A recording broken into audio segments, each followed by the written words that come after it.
Done. I'll bring you tea when you're ready. Tea and biscuits coming later. So, as a couple of people are coming out to South Wild at the weekend, not that many of them. Oh, yeah, looks like probably. Get your car in. Well, you might catch it. I thought I'd do a little bit on plein air painting and drawing. So, I'll just talk you through. Basically, when I go out, I can pretty much fit everything that I want in here. So all this will pack down. So I like these sort of camera tripods because they're packed down nice and small. So this was the first one I got, and then I bought this one because it's a bit stronger basically. So I use that for filming more now. Sorry? The weight, that is less than a kilo. It's made out of carbon fibre. So it's nice and strong, but it's fairly lightweight. It's probably, it wasn't exactly second hand, but it was sort of new bargain price, £70. They're more like over 100. So they can do that side pictures. Well, you can do it. Well, this arrangement here, I built this. All right. You can buy these sort of lightweight posh art boxes, they're called. They're probably over 100. The cheapest sort of decent painting box is about 50 quid from Jackson. So if you want to do outdoor painting, 50 quid is a good place to start. It's a good quality box. And one of my friends just uses the Jackson's one, and it seems to work really well. So that'd be quite good. This one I made just because it's making it easy enough. This is what I keep my paintings in. So when I go up London, so that's the one I did on Saturday. That's about 5 hours worth of work. So it was a painting competition up in Chelsea. And, You won a prize, did you? I did, yes. I won 100 quid worth of brushes. That's all right. Yeah, one of about 5 people. Sorry? Get the brush off. The brush off, yeah, I did. Yeah, so I basically got that. I can buy some new brushes now. Yeah, but that's what I did. But the idea is I can have any boards I want, as long as it's 12 inches wide. It's just slot in here. So this is about the biggest one I can probably do. Another good way of carrying boards, if they're wet, is just stick matchstick. So I find this is quite a good way of carrying sort of solvents and things around, like an old wash bag. Because if things leak, they're not going to go anywhere with this. If you've got like two boards the same size, you could stick matchsticks around the edge of one of them, or just arrange them and then just clip the two boards together. That works quite well for oil painting, because obviously it's going to take a while to dry. But yeah, some of my friends just do the matchstick thing. You basically put the matchsticks around the edge of one board and then just place it against the other. A bit of masking tape around so it doesn't move around, or elastic band. And that's a really good way of carrying oil painting. Plus you haven't got any weight and something extra like that. Yeah, you can. Well, you can. What a lot of people do is just put out the colour they need before they go out. So I usually put a bit of colour out. I keep a small box like that size box, and I tend to just put tubes that are almost like half full or half empty tubes, so that I'm not carrying too much weight. So, you know, I try and pick ones. That one's a fairly new one actually, but I haven't got any other raw sienna. I try and just sort of carry a small amount of that. And that way I can just top up roughly. And then on that it's just like some solvent. So just carry a bit of solvent, carry linseed oil. These sort of things are quite good. These are a viewfinder, sort of adjustable for shape. So you can kind of pick out, you can kind of set this to the shape of the board. So this is a fairly square board, so it probably wants to be about like that. And then you can use that to just sort of select, you know, just how much you want to paint, or just to get a bit of an idea of what you might want to include. So they're quite nice, quite handy. Just a bit of cardboard with a hole in it would do just as well though. So that's something that's worth thinking about. So the one I just showed you, what I did with that was I just used like pens to draw out with. So these are a water soluble pen. So when I'm setting something out, I either use thin down paint, or I'll use some pens. So I'll just use a little. Sorry. Watercolour pen. Yeah, water soluble pens. So this is just a little bit of solvent. Sometimes I use these are just the coffee pot lids that we have for coffee in there, and I just put a little bit of Velcro on there and stick them on the side. I've got Velcro either side, stick on Velcro, and that's somewhere to put my solvents anyway. You can buy little clip-on things, but I haven't got anywhere to clip them on, so I find that they yeah, sometimes I'll just use a little bit of thin paint and just sketch out thin paint. That works quite well. But more recently, I quite like using these. These are my Tombow pens that I just use for sketching. And I find when I've got something like this was really quite a complicated scene.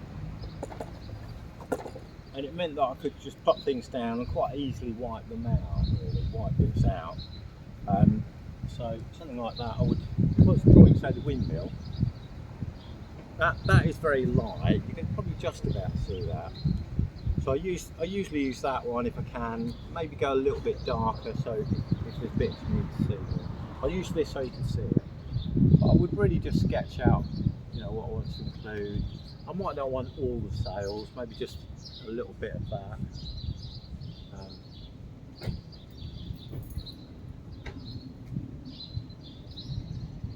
And you can, take as much time as you want with this. One thing I quite often do, and with this one, I did a very careful kind of measured drawing, so I measured everything.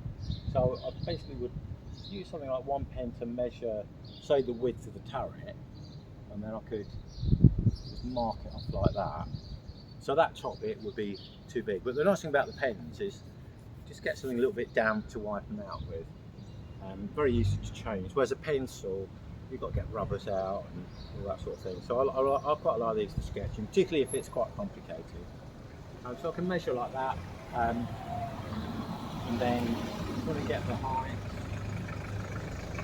So basically what you're doing is you're kind of lining the top of the pen up with, say, the bit under the turret here, and just then adjusting my finger to where the bottom will come out. So basically the windmill would come out that high. The width's going to be that. The turret bit, I can measure that as well.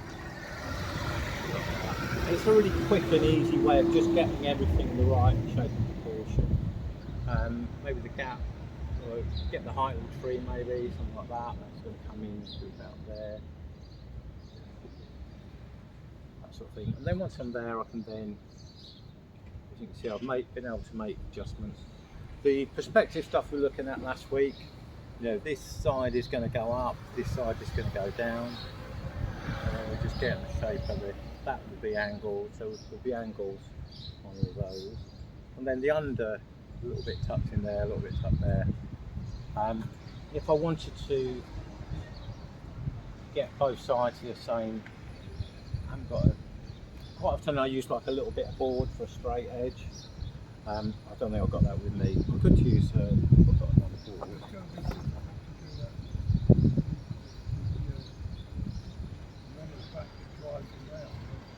to do that. Oh, that one? Yeah, that would be more challenging, wouldn't it? Yeah. Yeah. I mean, you can do that sort of thing, and then I can measure that, or I could check the width at the bottom and just see what that would be. That's not too bad. It actually straightens up a bit there. That's quite a good way to just get a straight edge with a bit of board. That sort of thing. Yeah, the bit at the back, that would be quite tricky. I probably wouldn't do too much at this stage. I'd probably paint the background, maybe get a rough idea where that's going to go. Almost like the overall shape and the centre. And that might be enough for the minute. I tend not to do all the drawing. I tend to just get the big shapes in. So it might be like the windmill shape, perhaps a sense of the direction of the sail, coming through about there. And you've got another one, this sort of angle. Got loads of tree here, tree in here. Just kind of getting the big masses in. And then once I've got that in, I tend to work from background to foreground. So outdoors I mostly use traditional oil paints, just because they won't, if it gets rained on or something like that, they won't get washed away. Whereas acrylics, oils, or water mixable oils, they can be susceptible to the elements a bit more. So I sometimes try and mix paint with a knife. That way I'm better. I'm not so good at mixing with a knife, but I can mix bigger quantities with a knife. So it's something I'm trying to practice a little bit, just getting bigger amounts of paint mixed.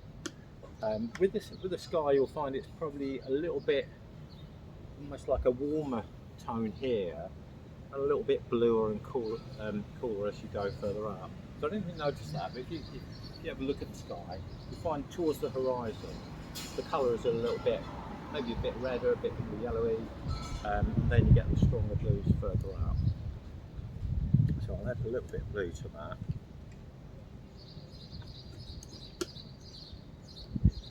And I've got a lighter mix there. I'll add a tiny bit of red and yellow to the lighter mix.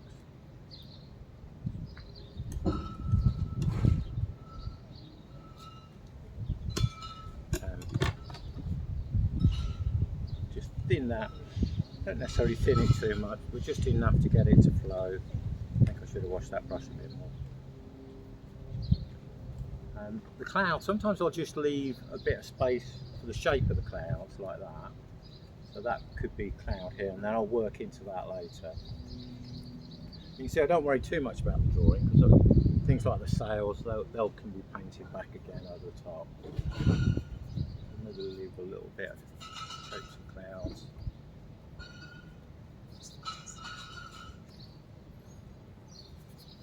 And make it a tiny bit stronger at the top. Perhaps a little bit stronger there. And then this lighter tone, as I'm working my way down, a little bit pinker, and then blend the two together.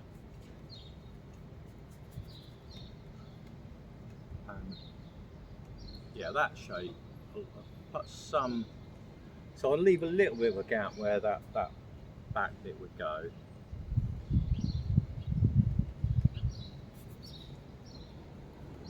So I basically keep going anywhere on the sky, and then maybe gradually work forward. So perhaps this bit and then that bit. So get a little bit of shadow under here. I'm just going to use some brown there. We're talking about brushes a little bit in the studio.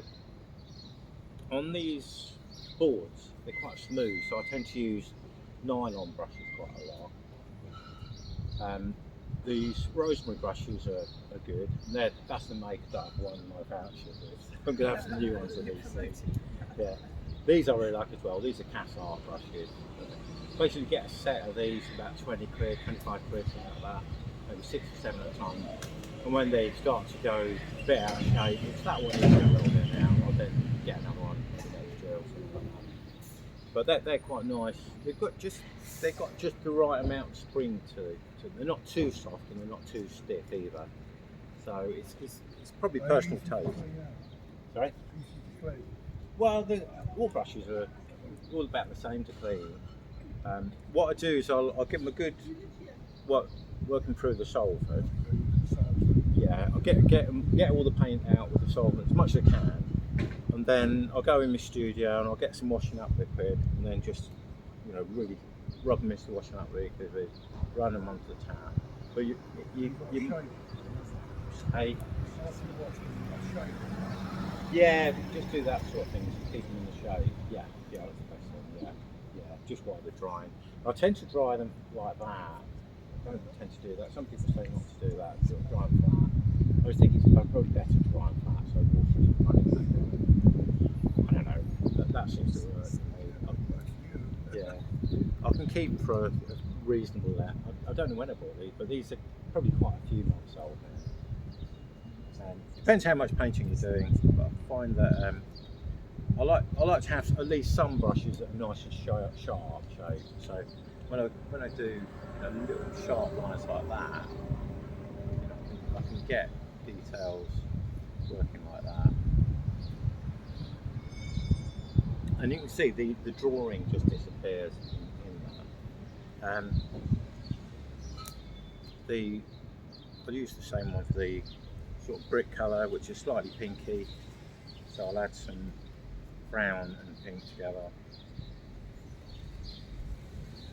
Maybe a little bit orange to that. White. Yeah, in the sail, yeah. I mean, you can either leave a gap like that. Let's try and leave a little bit of gap. That's one option.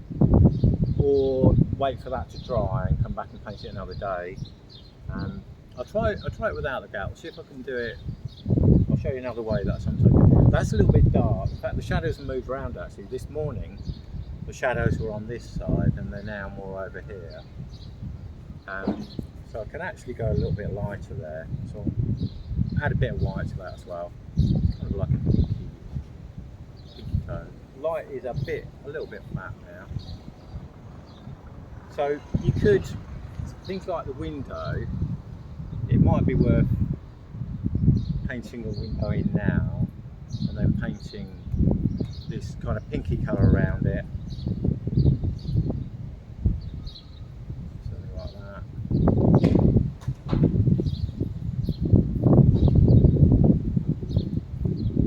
And then you could probably then put details over the top. I'll show you the other. I've got this. This I find really useful, just to stick with a screw in it, and that way, if I've got wet paint, I can sort of lean on that, so I'm not leaning on the paint. Sometimes I do that, just do straight lines. Let's get a fresh brush. I left most of the brushes in the studio. I'll just wash one of these then. So I've left the brush on. I probably would be beneficial in the studio, but this will do. So if I get some white, just thin that a tiny bit. So to paint the sail over that, sometimes I can just do that sort of thing. So you end up picking up some of the wet paint. And that what I've picked up, I have to just wipe that off before I do it. But to be honest, if I painted that and maybe an hour had gone by and then come back, I quite often can paint lines and things over the top. So things like all these were all painted over wet paint. Just all these light bits, and just with a brush that's quite soft hair, long hair, quite a long hair brush. You can usually just touch that without too much paint from underneath. And all that sort of thing, they're painted over these background bits that are wet. So that you can put a certain amount of wet paint over wet paint. You've always got the danger of, if it goes wrong, you've messed up the background, you've got to repaint that. Because actually at one point, there's like a canopy here, and I painted it in like this support, and it just looked terrible, so I just had to wipe it all out. Go back to the background, so it can go badly wrong. It was like a flower stall, and it did look nice. I kept the flowers, but I didn't keep the canopy because it spoiled the composition. So yeah, there's a certain amount you can do wet paint over wet paint. And again, I could probably do the same here. Just painting this. That little. I'm not doing it very accurately, but you can do that. Get a certain amount of wet. How's that? Is that enough to just get the Go home and make all those. Sorry? Yeah. Still. For a technical term. Stick with the screw. Well, nail would probably do it too. Yeah, Bamboo with a screw. Yeah. They're really, really useful. They're great for if you've got like a whole wet area here. It's really good for nice straight lines. Yeah.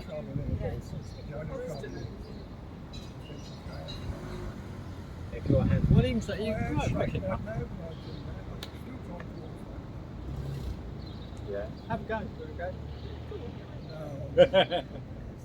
Yeah. They are tricky. the hardest thing really is like these bits here. They were a bit wobbly those, but to try and do those because I had to do those freehand. That was really hard. Very thin brush. Yeah, some of those I had to wipe and redo it. Is this what you won the brushes for? Yeah, I won the brushes Oh, it's for that. lovely. Yeah, I did that on Saturday. It's about 5 hours. Beautiful. I love that. Yeah, it's Chelsea, Duke of York Square, right off the King's Road. See, what you do is you work out population, don't you? You don't necessarily do what you see. Well, the thing was, I kind of did as much. The only thing that I missed out was that store bit there. People came and went, so I had to just put them in as they came coming and going. There's not too much more change, to be honest. Other than that. Yeah. But yeah, it is. You're making a painting, so It's not a photograph, Yeah. it looks supposed to be. yeah. And it probably would benefit for another hour or two. On Yeah. it. But that's basically it was a competition timed. We had to have them in by 4 o'clock. So okay. Yeah. Right, I shall Thank you. go and do something. So obviously, if you want to stay out and sketch here, it's quite nice. There's nice areas out there. And, Yeah. Go and get a crane. yeah, do you want a hand up? Oh, right. I love You're that. too heavy. Maybe wait. Any carers here? They're very good. I just said Any carers, yeah. Jerry. Oh, We did it. I have been a carer. You're more, She's my head on the baby on the Yeah, planet hasn't. you're more kicking people off, aren't you? Yeah, They're doing sort of your back in. Yes, that's I right. should use that.